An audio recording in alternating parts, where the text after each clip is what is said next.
Hello 大家好សួស្តីអ្នកនរអគ្នាថ្ងៃនេះយើងនឹងរៀនអំពីវេយ្យាករណ៍បន្ថែមទៀតអញ្ចឹងថ្ងៃនេះយើងនឹងរៀនអំពីពាក្យថា是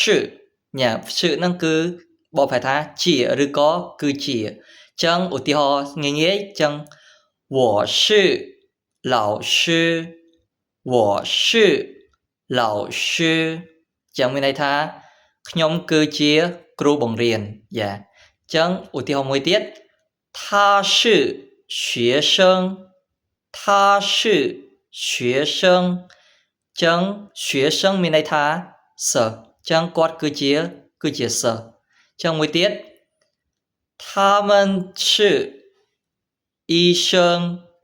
他们是医生医生មានន័យថា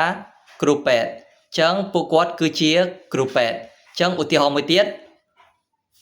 他是律师他是律师